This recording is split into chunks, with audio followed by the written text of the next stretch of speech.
পুঁই শাক 10 টাকা 8 টাকা কেজি, মাত্র। একটা কদু 20 টাকা 15 টাকা 8 টাকা।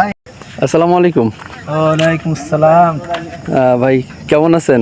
আলহামদুলিল্লাহ। ভাই এই যে কিছু সবজি দেখা যাচ্ছে, এগুলা কোথায় নিয়ে যাবেন? এগুলো ভাই রূপদিয়ার হাটে নিয়ে যাবো। রূপদিয়া। আচ্ছা, এই যে যে সবজিটা উপরে, এটার নাম কি? যশোরে কি বলে? পুঁই শাক। যশোরে পুঁই শাক বলে এবং খুবই ফেমাস একটা শাক। আচ্ছা আচ্ছা, এই যে ভিতরে ক্যারেটের মধ্যে এই যে এটার কদু ভাই, কদু আছে। কদু কদু বর্তমান ভাই তরকারির খুবই হালত খারাপ, মানে দাম নেই। তরকারি রাজাকে। তরকারি রাজা তো বেগুন। বেগুন, এটা কোথায় পাওয়া যায়? এটা আমাদের যশোরের সব থেকে মানে বেশি উৎপন্ন হয়। যশোরে ভিতরে ভগবতীতলা গ্রামে সবচেয়ে বেশি মানে উৎপন্ন এই হয়। গ্রামেই নাকি? হ্যাঁ, ও তাহলে যশোরের মধ্যে ভগবতীতলা গ্রাম হচ্ছে বেগুনে বেগুনের বিখ্যাত, তরি তরকারিতে বিখ্যাত। পাশেই দেখতেছেন না বেগুন। আচ্ছা আচ্ছা, তাই তো। বেগুন লাগানো। মাশাআল্লাহ, অসাধারণ, আল্লাহর নিয়ামত। তো আজকে যে মালামালগুলা নিচ্ছেন, এগুলার রেট কেমন আসবে?